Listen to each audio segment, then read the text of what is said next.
So I covered Wisconsin World last year, and I went into a good deal of detail, I think, giving an idea of the con as a whole.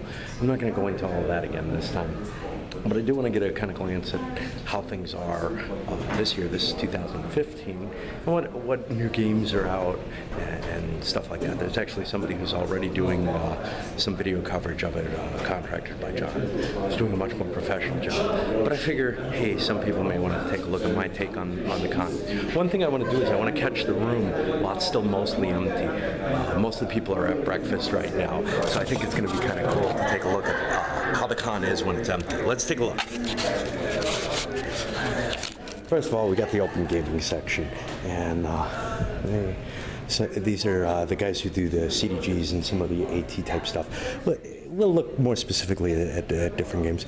This is a playtest that Greg Allen is running for a game that is in the middle of the design process. This is part of the tournament situation again. There aren't a lot of tourneys here, but there's this one group that's doing a whole set of tourneys. I talked to you about them last time. Here they go, their whole week's worth of events, and they really kind of fill things up. Anyway, so at least it works. Yeah, at least it works that way. And this one is Mark Simonich's Civil War, which is based on the old Victory Games game. Not completely based, inspired by is more like it. It's got some significant differences, but you can see at least visually the similarities. If you've been watching that, you probably have already seen the map and such on. But, you know, if you're not aware, this will give you kind of an idea. I don't know anything about this one. It's Rally Round. It's an American Civil War. This is going to be handling Gettysburg, obviously.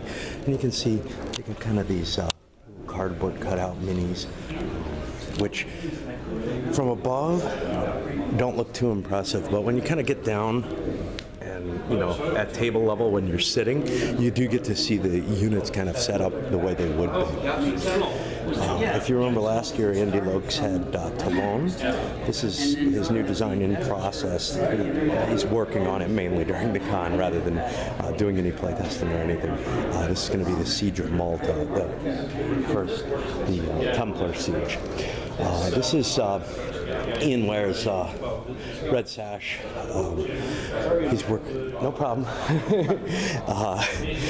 His tactical system. It's been around for a while. It's been kind of an add-on to the, you know, it's something you could pull out a set of rules for and try to fight out the battles in kind of an abstract little battle board type thing. This has gotten more extensive though with order cards, and it's going to have terrain tiles and all kind of other stuff and be sold as a separate kit that'll allow you, you know, to buy the decks for the games that you need, etc. So that'll be kind of cool. What do we got here? Got a couple of things. And I have no idea what this is.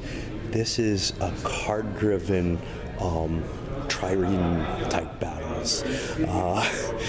Not well, card assisted they say, but it looks like it has points and you know, ops and events almost, or ops and other actions that you can choose for them. So I think it's probably pretty close. We have it here, Navar Choi again by Nagel. Again, a game that, you know, is still in development here. This one I actually got a chance to play around with a little bit. It's Compass Games. It's supposed to come out very shortly, but it's kind of in the last round of playtesting, and it feels pretty rough still. Right now, my impression isn't terribly high of it. It's not what I'm looking for, but it's a fairly light World War I game with aspects that, like, you know, the old SPI World War I doesn't take into account. So it's got kind of technological aspects in these random cards. I can kind of show you. And they're going to give you, you know, advantages to some of your specific units. The units are very generic, and, you know, it handles the naval aspects and everything. So it covers more of the war. It's just, it's not quite what I'm looking for, I'd have to say, and it is in a rough form right now. Hammer and Sickles by the same designer. What's his name? Herman. Starts with an L. He did Stonewall Sword, and Hammer and Sickles is the Stonewall Sword. Yeah, I can't find it. It'll be in the back. It's this almost the same system as the Stonewall Sword game. So very, very random. You know, you can't control all your pieces with the random events thrown in. You have some control over, you know, whether they're going to be available or not. And you know, the ones that are good for you, the other ones are really truly random. But the ones that are kind of more command and control based ones, you get to throw in there. So that is kind of neat to see those systems kind of drawing across to others. Another installment in the No Retreat system. This has obviously already been published. There's some people playing it. Open gaming.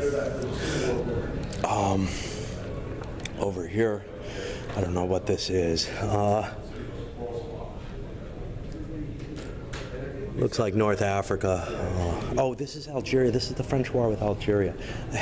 It looks really intriguing. Obviously, it's got cards and such not in it. And the way it's cut, it, again, doesn't look like it's a completed game. A lot of the designers come here, you know, for fresh looks into their games. Game of For the People going on this. No, I don't think this is the one. I know Mark Herman was playing it last night. I don't think they could have gotten through a whole game, and I don't know if he's leaving today or if he left already. This looks like World War I with Verdun here. I don't know much about it, but I know that the players involved in it are World War I players. And again, it's kind of in a playtest version. You can see a hand-drawn map actually here. Now, what I really wanted to look at was you know, how empty the room is under these circumstances. And please forgive me because of the camera. I'm using a new camera just because I can actually charge it up without carrying two cameras. What do we got here? Okay, these just got set up. I'll have to catch people when they come back, but it looks like a World War II. Yeah, obviously, kind of lighter lighter weight strategic, not as focused on the military side of things. This is part of Frank Chadwick's ETO, which is being run over here, based on his Moscow system. But basically what they did is just blew it up to a larger scale, covering more of the map. Here's playing it with Alan. All right, and then the last He can say something about it.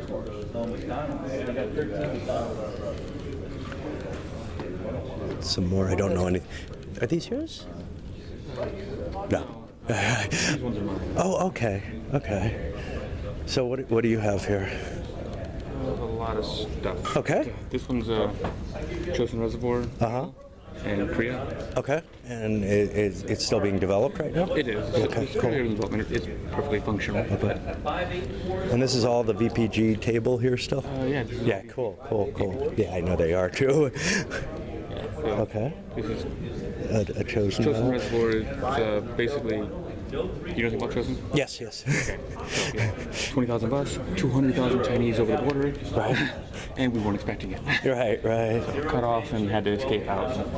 It uses cubes for the Chinese because it has a mechanic where the way they move is a random colored cubes, and or they come in kind of random. And that's because the Chinese training, while they had tons and tons of troops, training wasn't the best. Right.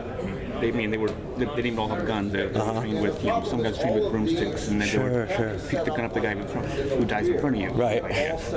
So it simulates that because it kind of comes in not in an organized manner. And they follow the arrows. What's kind of the focus of this one? You know, I mean, a couple other people have done more obviously military simulations. You know, more detailed simulations of Chosen.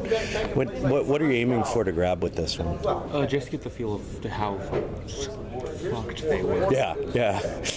I mean, and yeah, it has an order system. Okay. You have to accomplish this before you, and there's a card, in this case right in the bottom. Okay. But always in the bottom 5 that changes orders. So you go through the deck at least 3 times. So your orders are randomly given to you essentially? It's I went through historic orders. Oh, okay. So this is the sequence it was. Okay. But you have to get through all of them. You have to get this one. Almond's orders was he was trying to get him do this thing out here, and so you're forced to try to do the historical goals as they come up. And then And do they just automatically come up, or is there some kind of delay so that you They're know? arranged in this order, Yeah. and then you don't get to shift the order until you get to this card, which is always in the bottom 5. So it's But you're not sure where. Yeah. everywhere. So you got to try and and it's easier to tactically not obey the order to get things done. Right. But if you obey the order, but if you're not there at the right time, it's screw you. Okay. But how long does it take? Oh, it's not that long. But they can't be as Half hours? major cities Okay. within 6 sections. If you're doing well, maybe a little longer, because really, you lose pretty quickly. Okay. With either side? What's that? With either side, You only or? play the US. Oh, okay. Okay. So it's a solo game. Yeah, it's solitaire. You only play the US. The strength of the units is over here, and basically you can either lose by having your units get wiped out or by not accomplishing the order. Okay. Let's take a look at another one then. All 3 of these are yours, or? Oh yeah, actually, Major cities. these 3 are mine. These ones aren't set up are mine. Those Okay. ones aren't set up are mine. Wow, you've been busy. Yeah, I can't stop having ideas. Right. No, I understand. So this this one. This is State of Siege. Okay. It's In a very early state right now. B Siege. Unfortunately, I have to change the title because there's another game called B Siege. Okay. I found out about after I started Wow. playing it. But the basic concept of this one, and the reason why it's called B Siege, is basically you're being attacked by B movies. Oh, awesome. So this is the central town, or in the desert somewhere. Just put movies in parentheses after B. So you got the flying saucers. You have the creatures from the Puce Lagoon, because I can't use Black Lagoon. Right. Stuff Giant radioactive fans, phage sentient vegetables, and there's Okay. 4 other ones. So you can mix and match. So you can have up to any combination of those 8. Okay. And there aren't a lot of tracks here going on. Most of the State of Siege have more complexity to the tracks. The complexity I have is in these, because each of these Have works their own different. specific rules. So they have their own setup rules. They have their own rules of how they move and when they come onto the board, and rules of how you fight them. Okay. And it's all kind of random what enemies you're going to face each time. I mean, you could choose if you want Sure, to, but sure. I always play random. Cool. And then the way the game works, it is 12 turns long exactly. You reveal a card in each one, The question is, I think we have enough cities, and then you, all that stuff without. based on what's revealed for each card, you do what it says. So for this one, card drawn is greater than or equal to the number of cubes. It is, because it's 6 and it's 6. Okay. The cubes in the holding area, move a cube onto the on the holding area. Unfortunately, it's not, because holding area is the card. And early on, Onto the holding area. If the number of cubes is now less than or equal to, sorry. Some get really weird rules. No worries. So you move it on here. Now, if this is less than the holding area, so if this ends up being, as a result, being less than number, it'll move forward. It's not, so it's not moving forward yet. So it'll take at least 3 turns for it to move forward. So it visually looks like it's getting weaker, but it's actually getting stronger as it approaches. Okay. Yeah. And what can the player do to prevent these things? After they resolve all of these and what they're doing, they get a number of actions equal to, basically based on the number of suits. Whichever suit's most common, they get that number of actions. So would they get 12 here or 6? They get 2 actions. Oh, okay, just based on the number of So cards. if this was also a club, they'd get 3. Gotcha. And then what about this one here?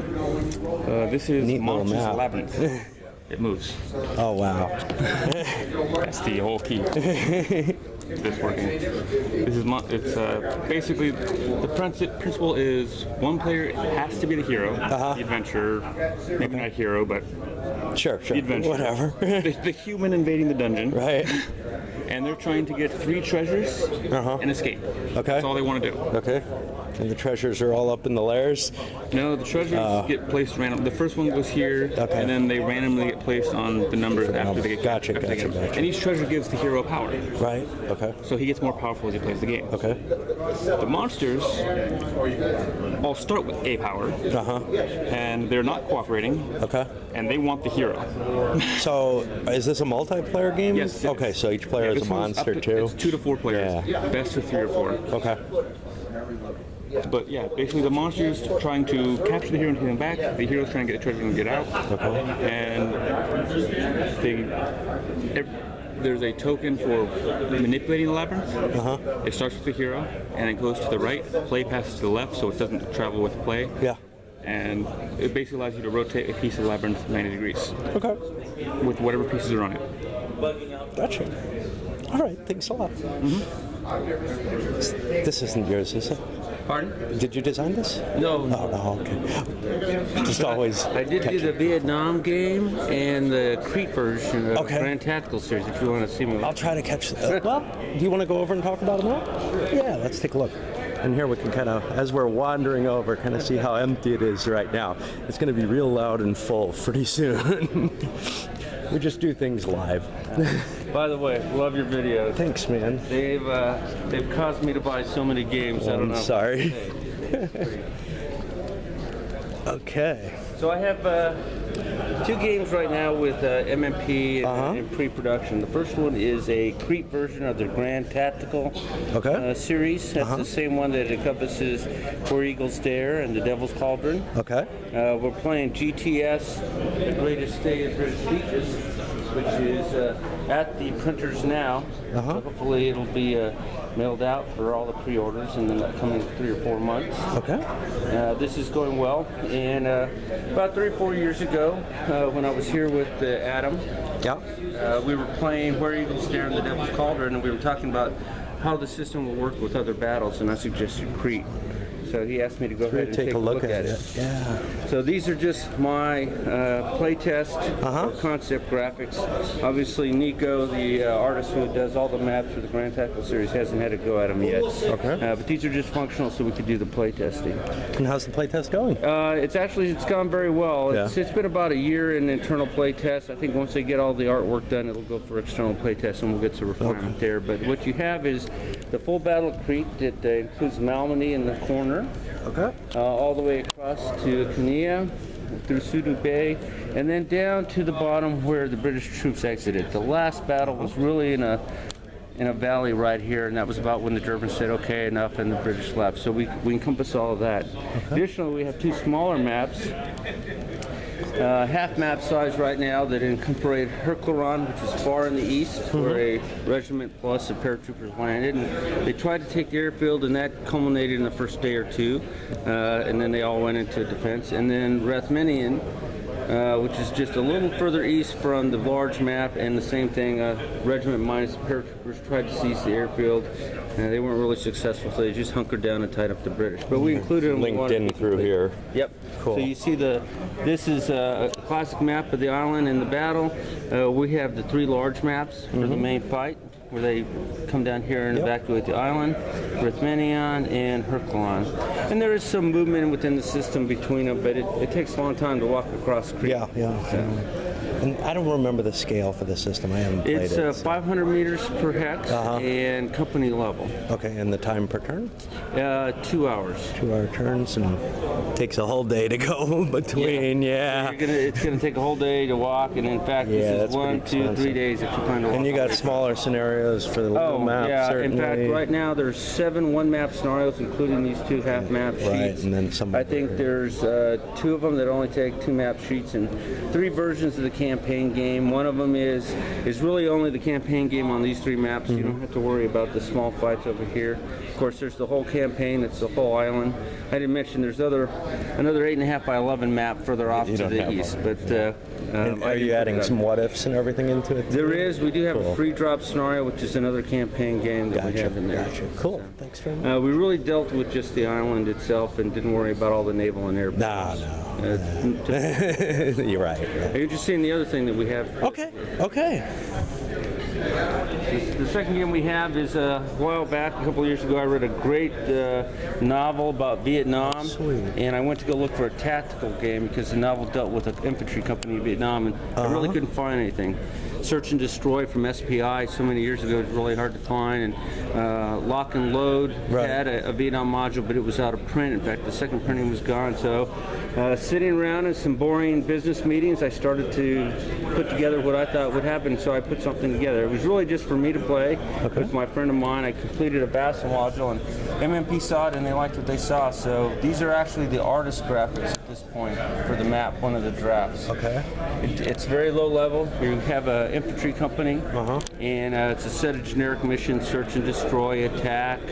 You have to defend a hilltop, patrol, meeting in to drop you off and support. Okay. And of course, there's a lot of concealment or hidden units. They're not off the map, but they're just concealed. It deals at a very low level, and it's simple. I wanted to keep it small. It's got less than 12 pages of rules, and it includes a lot of the little things like when you take casualties, you have WIAs that you then have to evacuate. Something that you don't see, but was a very big issue in the war.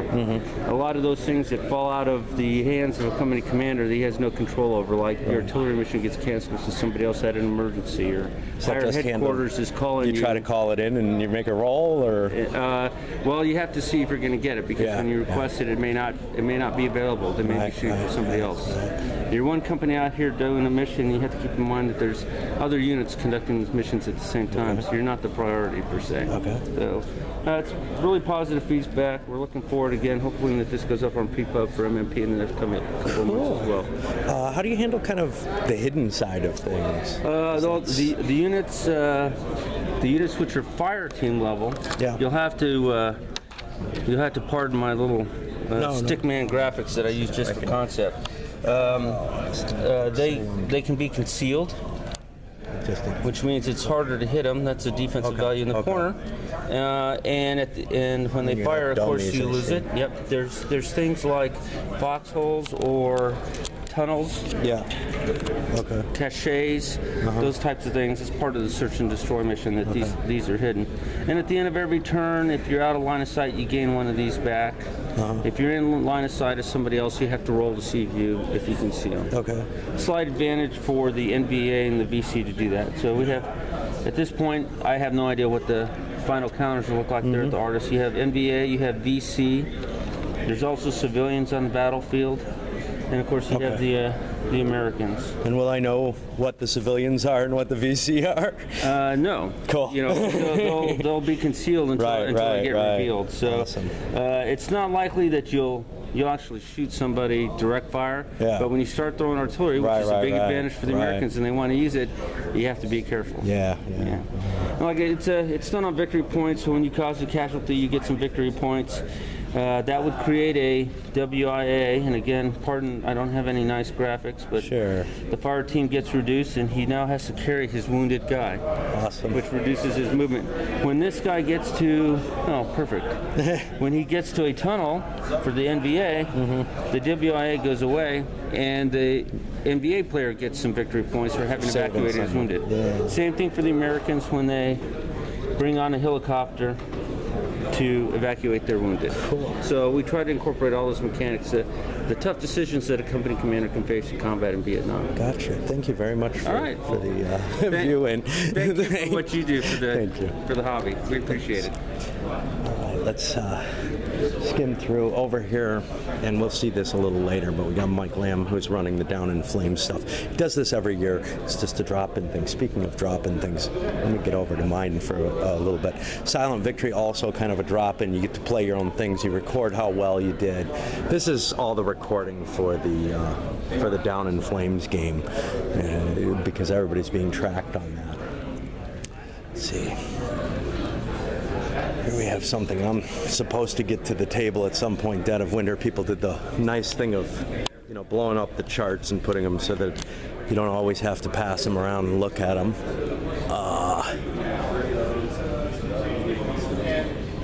Let's see. Here we have the old SPI Sicily, and to compare that. This is the Salerno landings, to have kind of similar things going on at the same time. That's the more modern MMP game. What's here? Normandy 44. I guess that's pretty popular. I've never played it. USE, we're going to see some more USE going on. Sal's here this year, and he's running a couple of games of it. I saw Chad Jensen and his wife were playing a game of USE as well. It's really cool to see this game taking off. I think it's it's a particular niche, and it's a special game, but for what it's trying to do, it does more than you'd expect.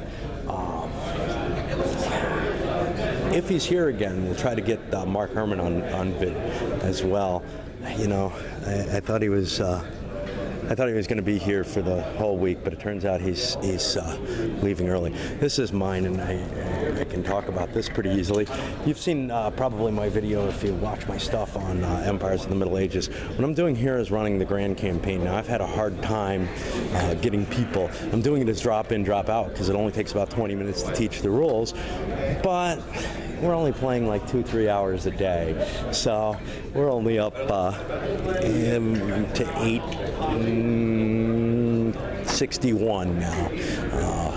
I've been doing other things in between. It's just hard to grab people from the monster games or kind of the more popular, bigger games. What do we got here? This looks like, yeah, this is a Labatt game. This is Mont Saint Jean, the big Waterloo part, I guess, with the Huguenot, or the Plus and all. And you can see that's another game that I've got to get, not this one, but I've got to get some Labatt to the table at some point. We got here the Offensive Outrance.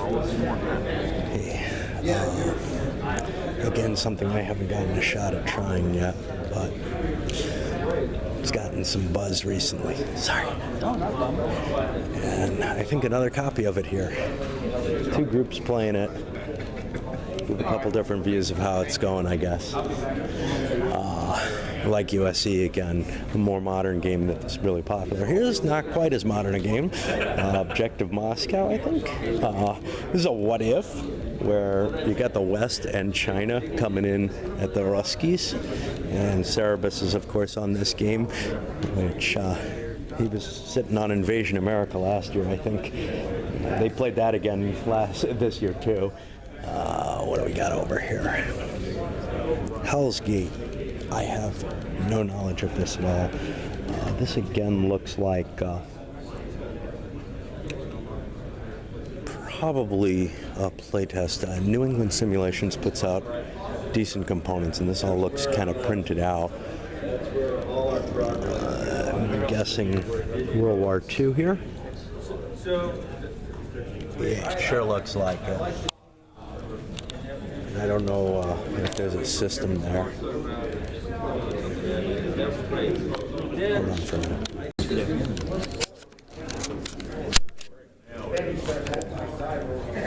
Remember right? Place this, that. That's so cute. Yeah. You just want to give a quick spiel on this, or He knows this game. yeah, just But everybody would rather. Yeah, I know. Are you willing to give a quick spiel on what you got going on here? Sure. You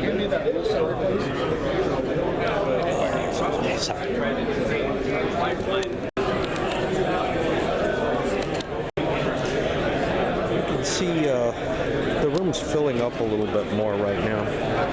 What do we got here? Liberty or death. So this is the new coin entry. Yes. You wanna say a little bit about it, or you want to say a little bit about it, or? Sure. You want me to? Sure. I said Liberty or Death, new coin game from designer Harold Buchanan. This is near final map. It's about 99% done. Just a couple little tweaks here and there. Game's getting ready to go to print here in probably less than a month. So we're very, very close to being done with it. And how does it feel to you? I know you're biased, but Very biased because I'm the developer. Yeah. So, but it's very different. It's a little different than the other coin games because it's a couple of sides actually are playing together a little bit. The Indians and the British are play together, and the Patriots and the French play together. So they actually share a common victory condition that they have to try to achieve together. Okay. But then everybody has a secondary victory condition that are different than the others. So you're working together to a certain point, but then you're always worried about that secondary victory condition. Gotcha. So it makes it a little different than the other ones. Yeah, I know a lot of people are kind of worried about how you differentiate them too much the way you do in some of the games. You know, they really play close together, but you know they have some unique differences between all the factions. So yeah, we're really happy with it. You know, it's the first one out of the modern coin. Yeah. You know, they're doing an Ancients one as well. I don't know. Loco's working on Falling Skies. Yeah. So it's an Ancients one on Gaul. Yeah. Free from Rome. So yeah, it's first two that are going to go away from modern. I love the map. I was so worried that it was going to be kind of the same standard thing. coin map. Yeah, this makes me want to play it in a way that wouldn't. You know. That's kind of what we were hoping for. Yeah. We wanted something different. We wanted something in the period style. Terry Leeds was the artist, and we're super happy with it. Yeah. We've got nothing but you know great reviews on the map itself. Are you going to be playing it later? Or? I don't know. There's a possibility we will. Okay.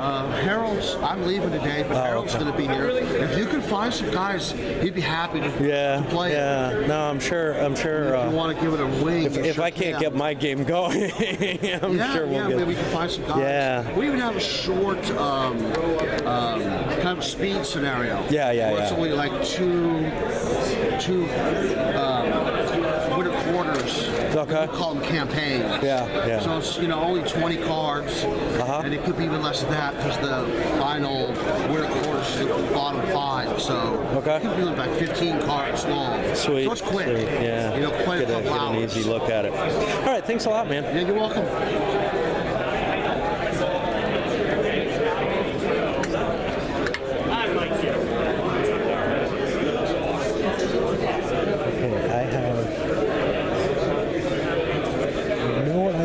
Actually, Russia besieged. Hey, what is this? Blown-up version of Russia besieged. Okay. And when did this come out? You know, Steve Liskey, I think is his name, who owns this. I'm playing with him. Yeah. And he can answer all your questions. Yeah. He's supposed to be here around 9 o'clock. It's an older game, or? Yeah. It's a evolution of Russia campaign. Yeah. Gotcha. So, and a limited number of this size was produced. And he knows. Oh, this wasn't a hand-done job. No, it was. Look at those counters, man. This is the old man version. Exactly.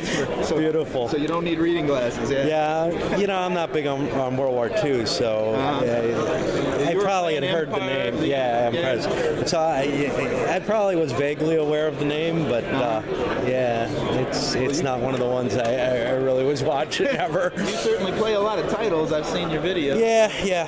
All right. Well, thanks a lot for the peek, at least. Yeah, sure. Well, come on back when Steve is here. All right, I'll try. Okay, thanks. There's just freaking Panzer guys in the Ardennes are now moving over This looks like an MMP. Yeah. Hey. Oh, yeah. OCS, Hungarian Rhapsody. Yeah. In final development. Okay. Hungarian Rhapsody, OCS. In final development. Sweet. We've got a late scenario, January 1945, Budapest. The victorious, rightful German people are trying to liberate the Hungarians. Do not believe this horrid fascist propaganda. The horrid grasp of the Soviet dictator. The Soviet liberators are about to return Budapest to the people. Boy, haven't you like to be a Hungarian at this time. So you guys, you just have to keep making more OCS designs, Exactly. so that I have to buy them, and they just get me feeling guilty because I know I'll love playing them, but somehow I just never get around to them again. So happy that we can accommodate. No, this is definitely one that I'm This interested one's in. pretty cool. Yeah, It's very yeah. tense, like many of them are. Yeah, Each sure. side feels like they're on the edge of disaster almost all the time. Yeah. There's never enough supply. Yeah. You And know, is this the whole map or? yeah, it's a two-map. Okay, sweet. We're playing a late scenario, so A lot of it starts counters. way though. over there. A lot of counters going on in there. I mean, you got the Germans coming over the Carpathians. Coming in, yeah, trying to yeah, get the being hell chased out, This sure. Romania just collapsed. Those turncoat Romanians. And then there's a Now they're chance for a fighting on us. counterattack like this in the campaign You gotta too. go across this major river, the Tisa. Uh-huh. Then you gotta cross a Rhine-class river, the Danube. There's a lot going on in this one. Sweet. All right, thanks. So it's not a cakewalk for the Soviets.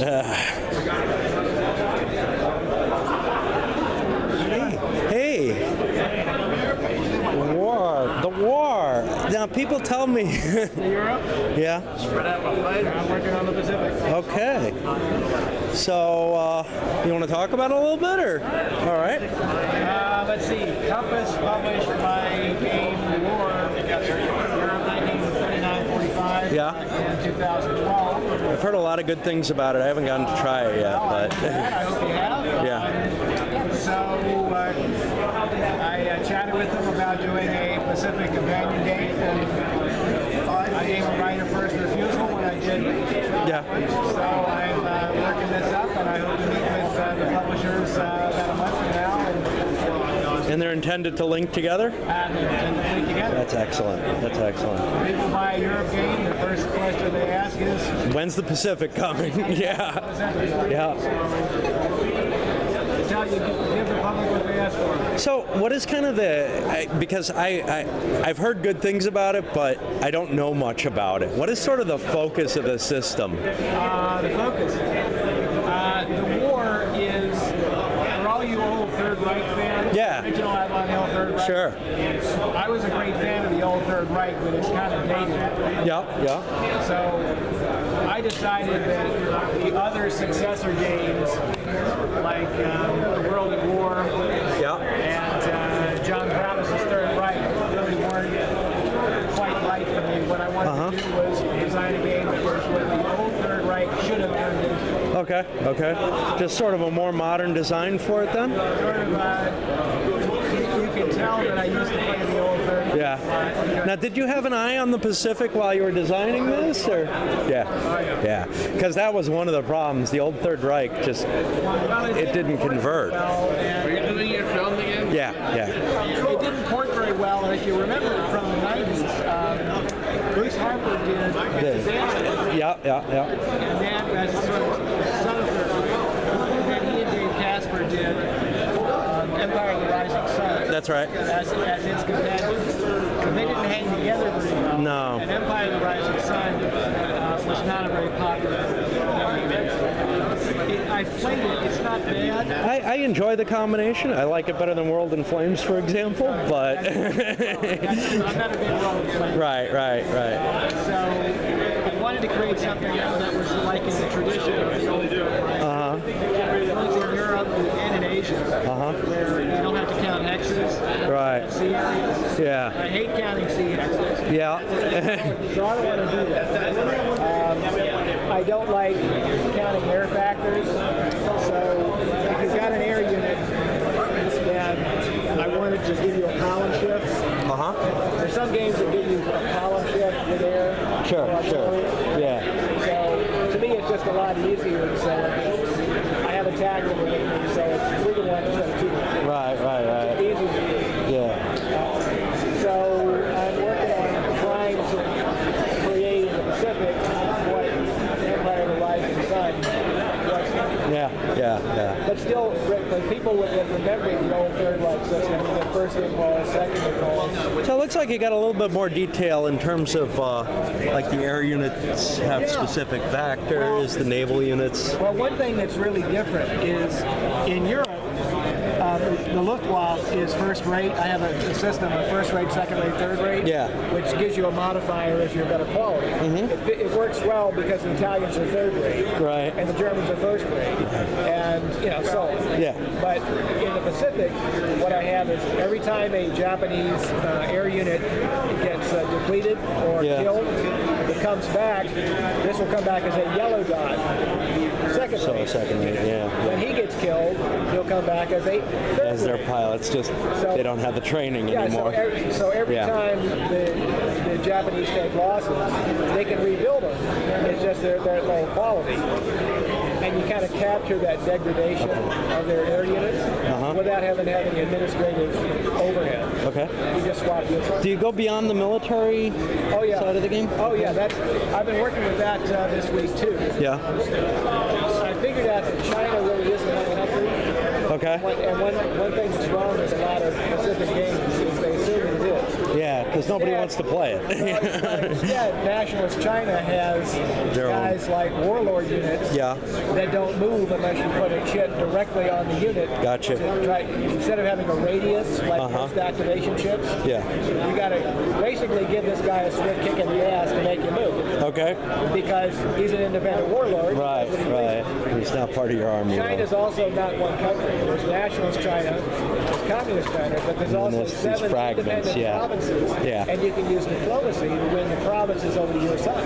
Excellent, excellent. Japanese can actually seduce a Chinese province. to come over to the Right. Which they did. collaboration They did. side. Yeah. The communists can use their diplomatic points To try to take. try to convert a province to communist. Is it a three-sided game or? It can be.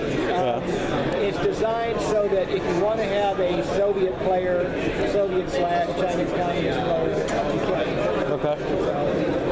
Basically, two-player.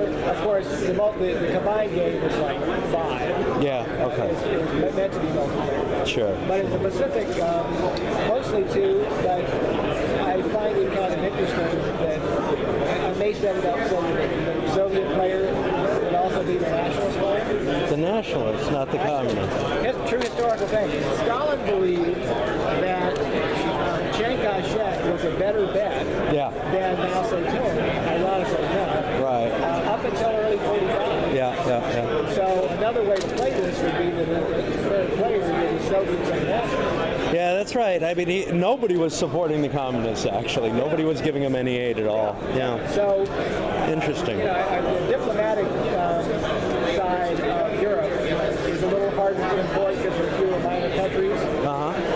Romania is like a real country. Right. I mean, they may go with the communists and they may go with the Nazis, Okay. but they're a real country. The Chinese provinces, they're not really part of the central government. Right. They're not really a country either. Yeah. So you've got this in-between stuff. Okay. But I'm having fun. I've pretty much worked out the carrier system. I've just been fighting these consolidators. Okay. But I'm pretty much convinced that the air-naval thing is done. Cool.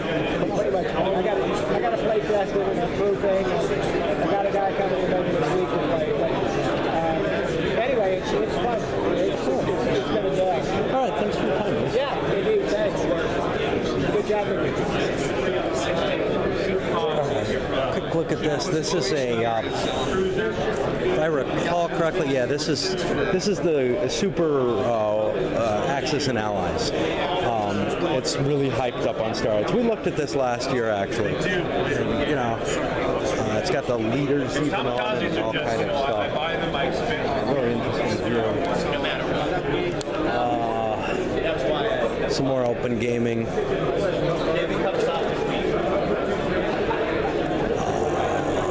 I'm running low on batteries, so I'm kind of just grabbing a look at what we got going on at this point. Roads to Gettysburg, the Avalon Hill, obviously. The Civil War, the great campaigns of the Civil War. Dark Valley, we saw this up here last time as well. Hey, oh, sorry. No worries.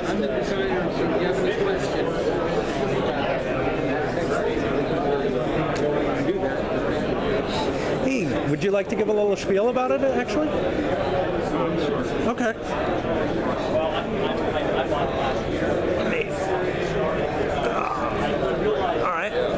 So tell me what I'm seeing here. I'm Ted Racer. This is my design, The Dark Valley. It's the opening setup. Okay. I'm going to be playing John Clark. I'm the Axis.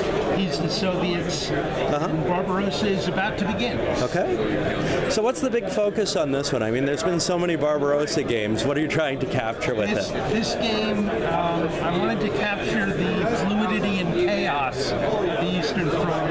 It uses a chit draw system, not by formation as a rule, but for example, move chit, counterattack chit, a deep battle chit that allows you to do different things. It also allows the Russian army to evolve and the German army to devolve over the course of the war.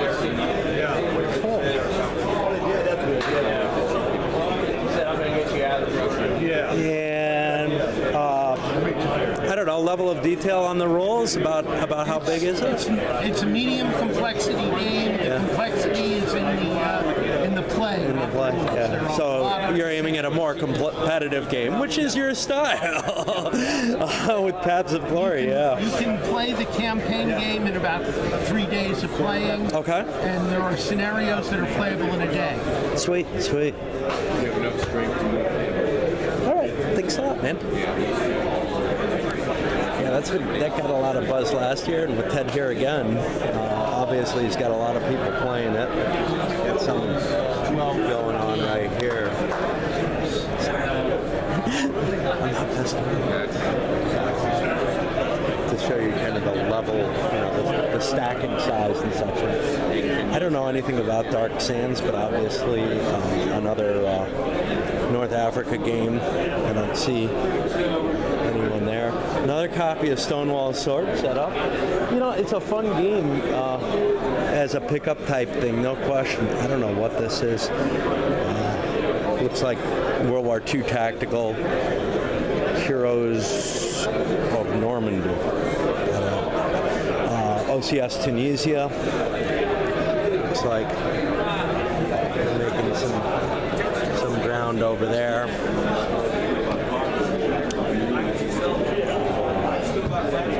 got some more OCS here. This is the Beyond the Rhine. That was this year. I got it clipped. I don't have it played, obviously. Nice to see. Nice to see, the amount of OCS that gets played here. This is, I think, the Grand Tactical stuff. Yeah, the Grand Tactical series. I don't know which one. There's a couple of them. Their Devil's Cauldron is over here. Is this as well? No, this is Where Eagles Dare. So they got both of them playing here. And we talked to the guy earlier who's designing more for the series. What else do we have going? I'm running really low on juice. Another OCS. Now this is the one I was talking about. This is the one I was talking about, the Ukraine. This is in playtest still, and it's covering a late war East Front type situation. You can see this is another big one. The whole East Front. Well, not the whole East Front, but the weight of the army in the South, and significant amount of effort in flying one of those. For me, it's not interesting because it's East Front. I have a few of them. I may end up. It's the GMT Next Wars. We got both people like that.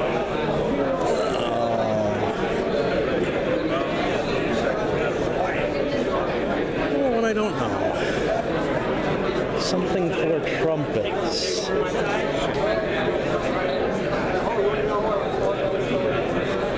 Looks like World War II again. Not sure. All right, I'm going to have to charge my batteries if I'm doing any more. I know I want to get to some of the side rooms now because we have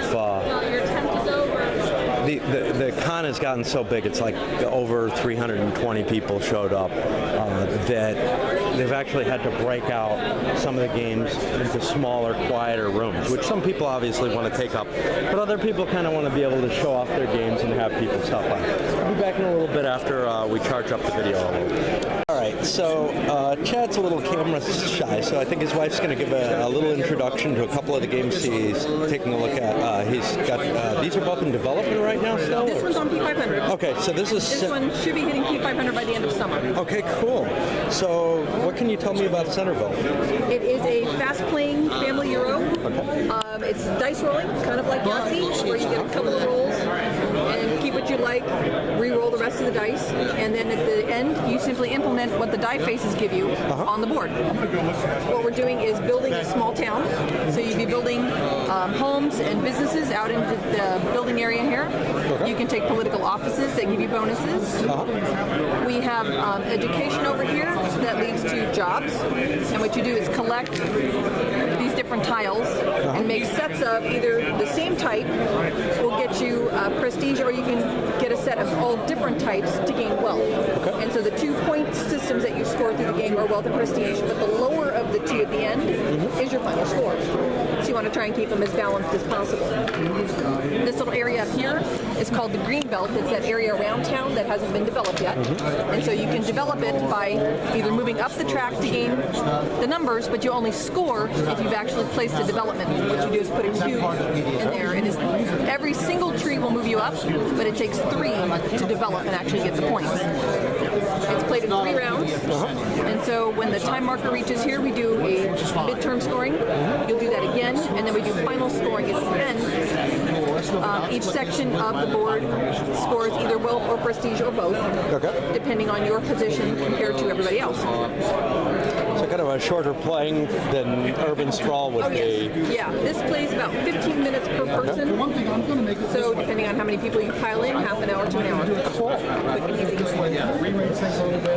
And this is a follow-up on the fighting formations? This is the next fighting formations, 29th Infantry, US 29th. And it's the same learning scenario map that we used for the original, just to demo it. But we're going to have everything from just post D-Day through the end of the war. So they headed west through France, and everybody else headed east to Germany. Gotcha. So we have some Bocage in and around the Saint-Lô area, down to taking the harbor of Brest. Then they got shipped east to join up with everybody else on the push into Germany. That's awesome. So this will have all different kinds of terrain.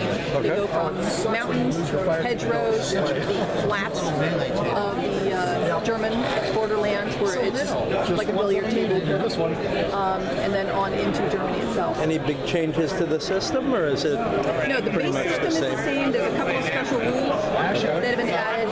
Seconds pick up white phosphorus. And I just drew a blank on the other. So right now we have 2. Okay. There are a couple of different kinds of terrain that are slightly different than the base terrain. And the differences are in the decks, the units really. They've got different stats, obviously, because the first set that we did was Gross Deutschland. Those are elite units. These are the American units. They're not elite. They're kind of green. Flying and green. But they do have that huge draw deck over there. Almost twice what the Germans get. Because Americans, it's all about the assets. Cool. So it plays with a different feel, but if you know the base game, you know the game. Up here in the open gaming section, I see somebody starting to set up the old Alicia. We got some folks playing the Victory in the Pacific now. Yes, please. They're free. Thank you. Oh shit. I can't because I only have one hand. Can one of you grab that? Thank you. I got a muffin. Which I'll have to put down until I have my hands.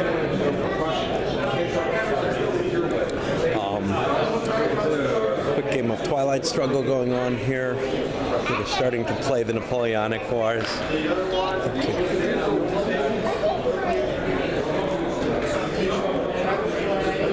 And then This is a game I don't know. Hey, this is It's something new. It's Joshua Hebrews versus Pagans.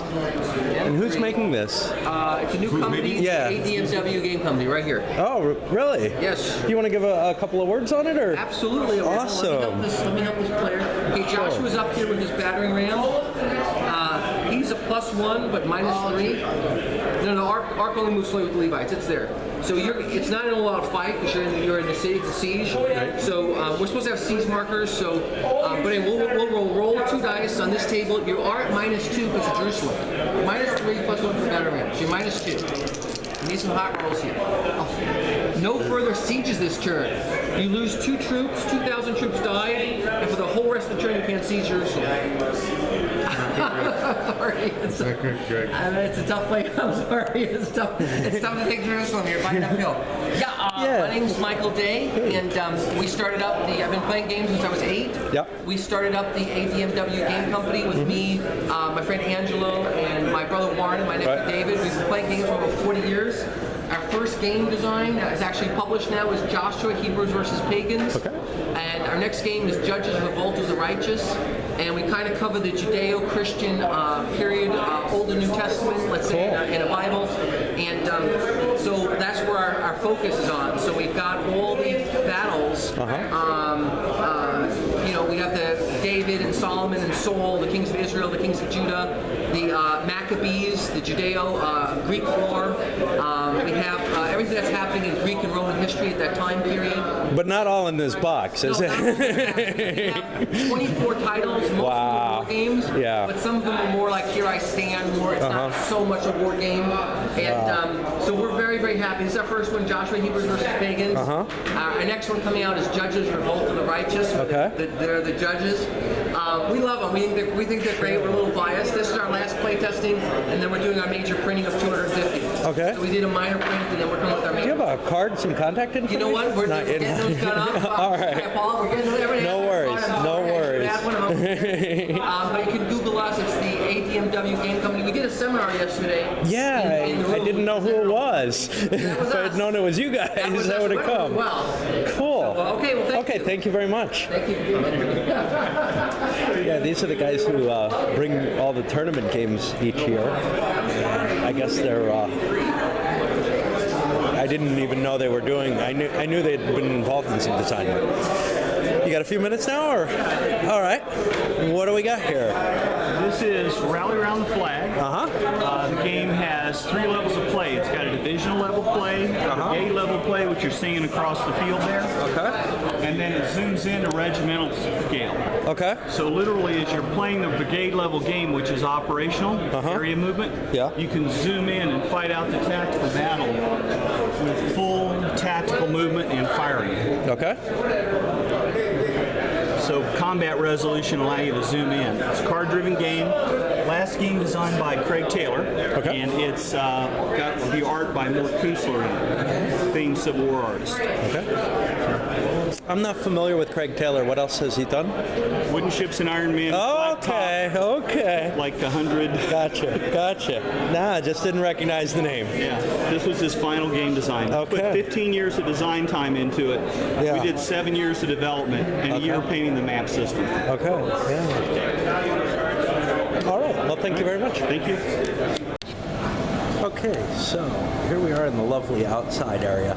To get from one room to the other, you have to kind of brave the heat a little bit, which isn't too bad right now. You can see a nice fountain. Over here, we've got our Grogna press room.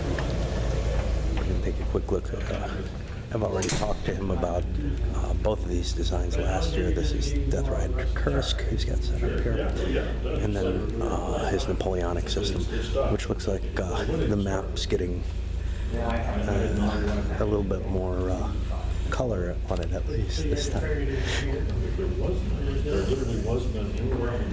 then we got kind of a shrunk down version of the map for the players to look at.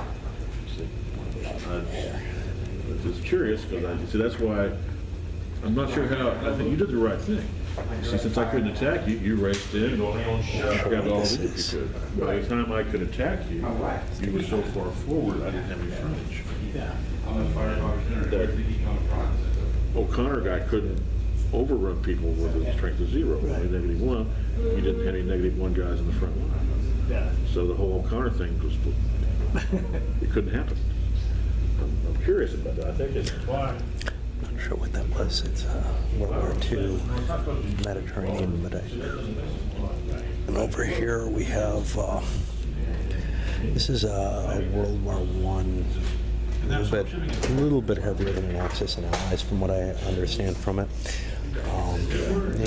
You know your airships and your Zeppelins. Apparently, they're incredibly powerful, from what I heard from the I think the developer rather than the designer.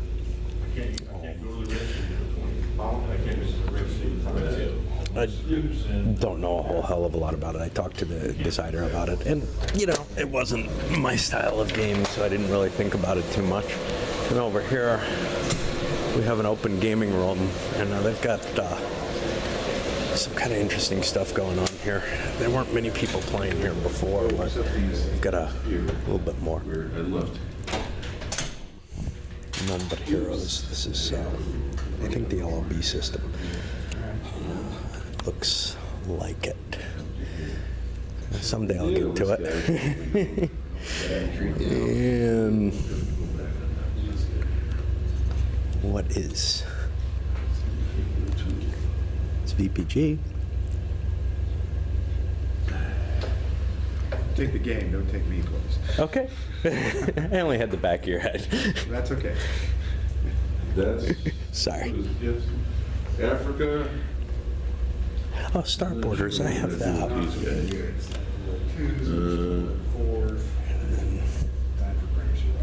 here's Balance of Power, which is So we did this. I guess that's compasses. All right. So I guess it's been recently released. Hit twice. Second fortnight. Sort of a lighter game than La Grande Guerre, obviously. But it actually tries to cover a lot of the same issues. I'm somewhat intrigued by it. I've heard a few things about some inaccuracy in terms of the map. You can see there's some distortion going on. Okay, we'll get the jumbo quarters off. They're disturbing. This also, this would be swung around down here if you had a better table set up. But it does actually cover the whole world using roll charts, off-map type stuff.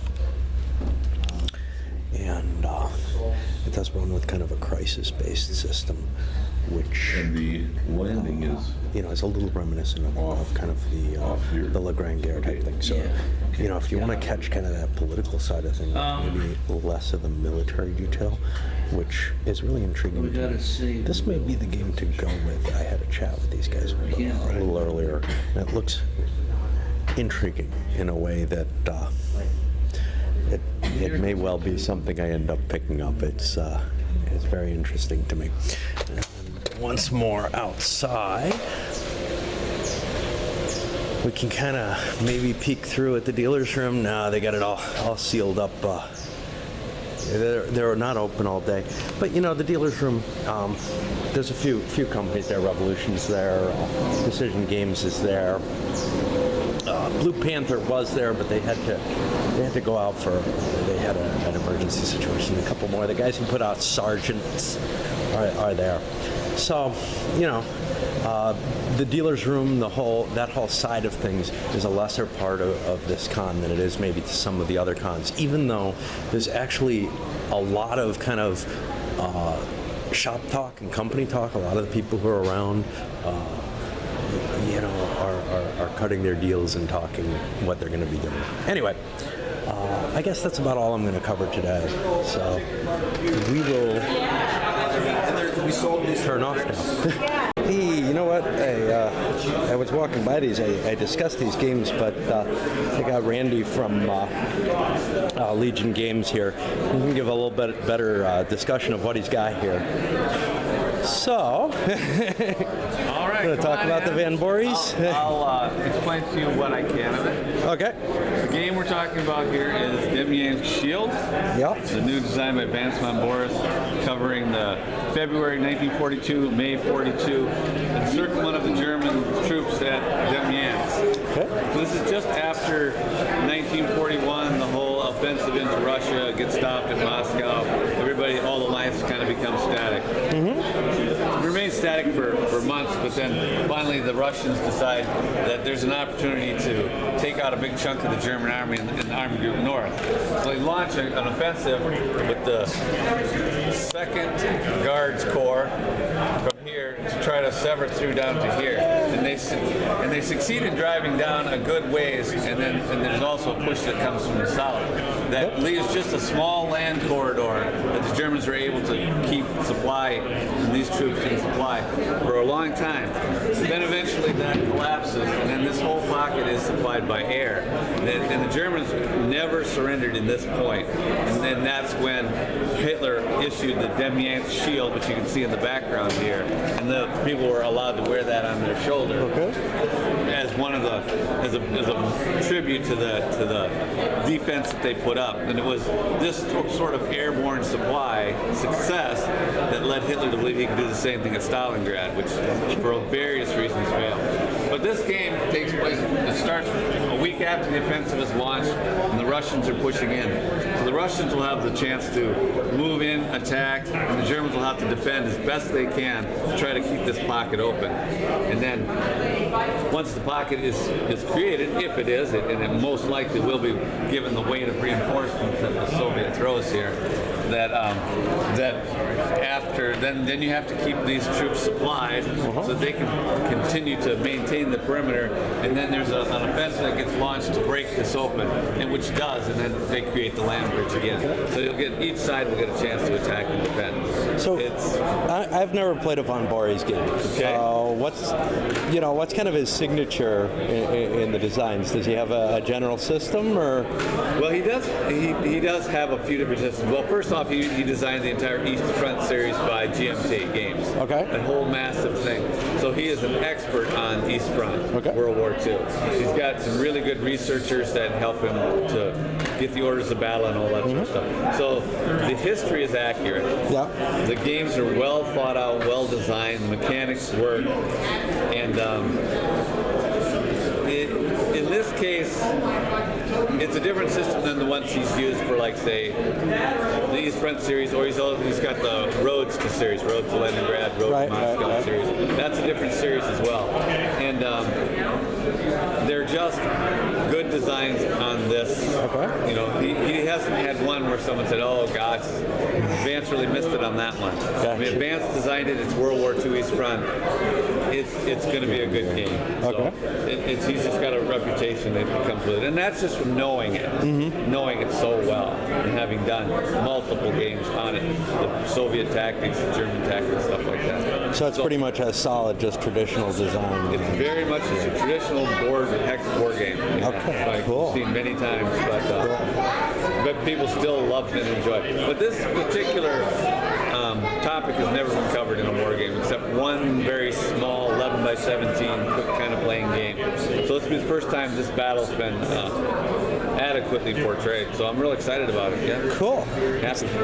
Look at this one then. All right, move to the other side. This is more my era. This is Navar Choi, which means admirals. Well, maybe I can grab that cup. Okay. Get a better look at this one. See that? So that means admiral in plural. So it's fleet command in the ancient world. So it covers a wide time period. It's designed by Mike Nagel, who did Flying Colors for GMT, very well known for that game. So this is GMT has War Galley as their ancient fleet game, and it's very well received. This is a lighter version of that, very much influenced by that. In fact, in the rules, his first credit he gives is War Galley, why he liked that game and what he took from that game and imported to this game.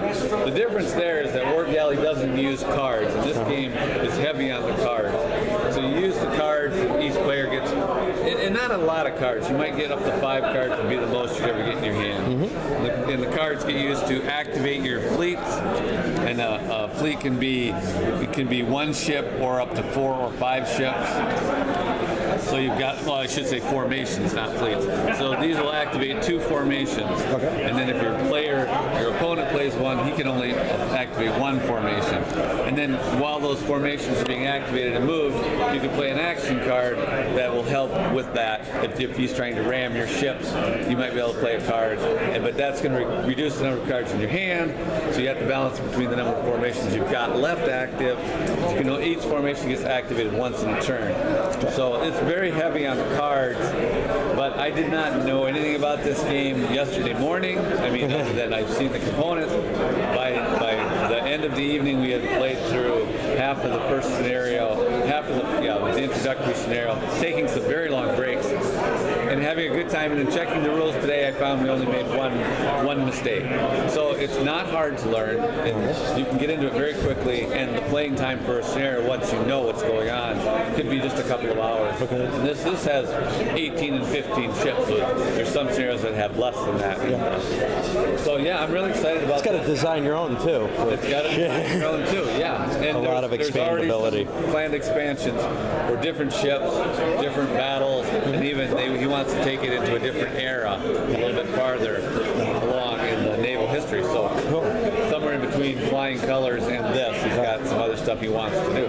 So again, really excited to have. About how long an ETA on this? Just a guesstimate. Both of these games are going to go for available for pre-order in August of this year. Okay. So then it'll take however long it takes them to get up to 250 pre-orders, and then whatever it takes for artwork and actual production. If a game is done artwork-wise and I submit the counters for production, it takes 2 months before I get them back. Are these sort of the most likely things going forward on your side? I think these will move up. These two will move up depending on orders, obviously. Okay. That one's going to move up really fast. Oh, yeah. And I've already told Vance, I said, if you can give me an East Front, because I did not have an East Front game for sale in Legion War Games. Yeah. If you can give me one, I'll publish it. Okay. I said, won't even wait for pre-orders because I know I'm going to get 250, 300 sales right out the gate. So what's about the rules weight on this one, on the Von Boris one? It's actually fairly light for a game of that level. Yeah. I mean, the rules probably come in came in at 24 pages. Okay. That's 11.5 with a good bit of white space. There's not a lot of fiddly rules in here. Okay. They're fairly straightforward. If you played a game like this, you'll have no trouble picking it up. Okay. There's a couple of really unique features because of the time period, 6 days per turn, but it's not difficult to play at all. And how about playtime? Well, I haven't played an entire game yet. Okay. It's 16 turns long. Okay. And the first turn it took me a while. I will say though that after having played through the first turn, I had the mechanics down. So it took me just one turn to get the mechanics down, and then I was already starting to look at what are the tactics that you can use given the limitations of your army. About how long does a turn take you once you're kind of familiar with it a little bit?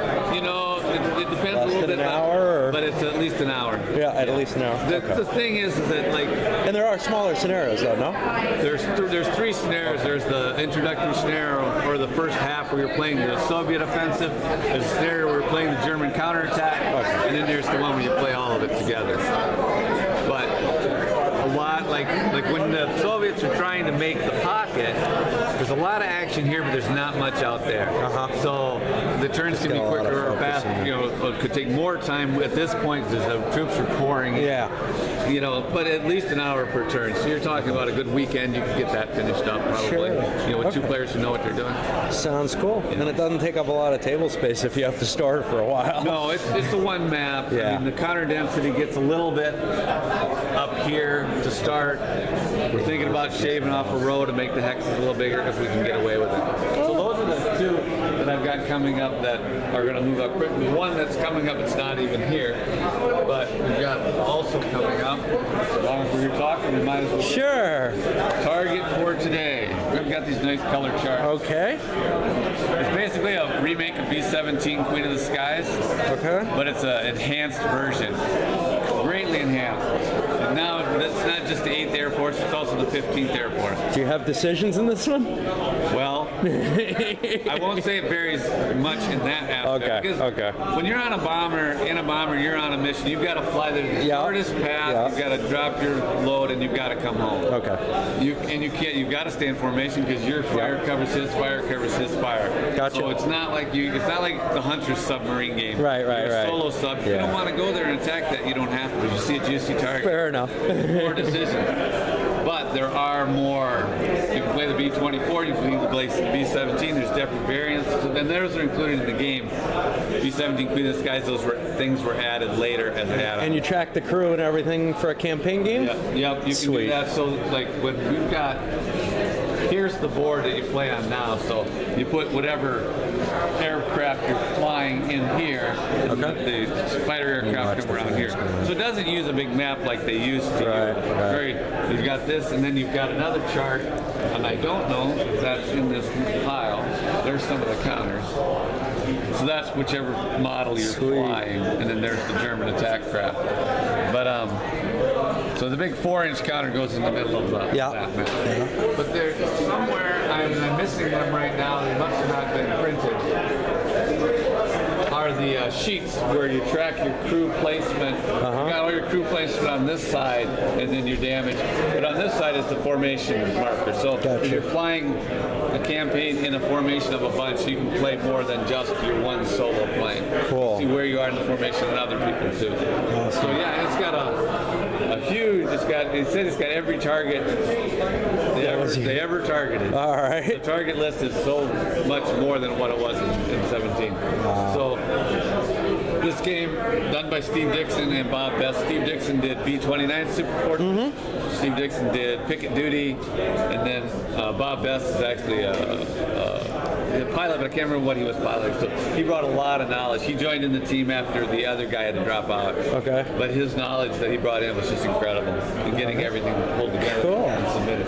So those are my 3 biggest games that are going to be added to the CPO list in August, along with about 6 other ones of varying. Anything that's moving forward that you didn't bring anything for? You mean that's actually going into production? Yeah. 4 Battles in Spain. In combination with Prattson and Legion War Games. That's going to be next. And I've got some other ones in development. I don't know which one's going to make it through that first.